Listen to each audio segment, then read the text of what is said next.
ഒറ്റയ്ക്കൊക്കെ ജീവിക്കാൻ തുടങ്ങിയപ്പോഴാട്ടോ ഓരോ ആഘോഷങ്ങൾക്ക് മുമ്പും കുറെ പ്ലാനൊക്കെ ചെയ്യണം എന്നുള്ള കാര്യം എനിക്ക് മനസ്സിലായി. കാരണം എന്താ, പണ്ട് ചുമ്മാ കൈയും കഴുകി ഫ്രണ്ടിൽ പോയിരുന്നിട്ട് അമ്മയൊന്നും ആയില്ലേന്ന് ചോദിച്ചാൽ മതിയായിരുന്നല്ലോ. ഇപ്പൊ അതല്ലല്ലോ സീൻ, നമ്മൾ ഉണ്ടാക്കിയാലല്ലേ നമ്മുടെ വയറ് നിറയൂ.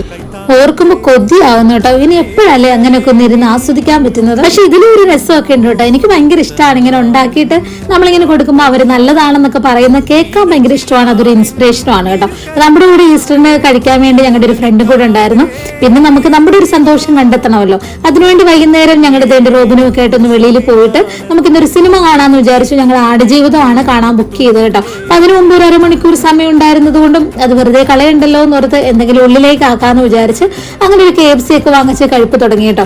അതൊക്കെ കറക്റ്റ് കഴിച്ചു വന്നപ്പോൾ സമയം കറക്റ്റ് ആയിരുന്നു. അങ്ങനെ നമ്മൾ ഇതിന്റെ സിനിമയ്ക്ക് കയറുവാണ് കേട്ടോ. ഇന്ന് പോയപ്പോൾ ഇതിന്റെ ഒരുപാട് മലയാളികളെ കാണാൻ പറ്റി. എല്ലാവരുടെ മുഖത്ത് ഈ സിനിമ കാണാനുള്ള ഒരു ആകാംക്ഷ. അങ്ങനെ കിടു സിനിമയായിരുന്നു കേട്ടോ. നമ്മുടെ നജീമും ഹക്കീമും ഒക്കെ പൊളിച്ചടുക്കി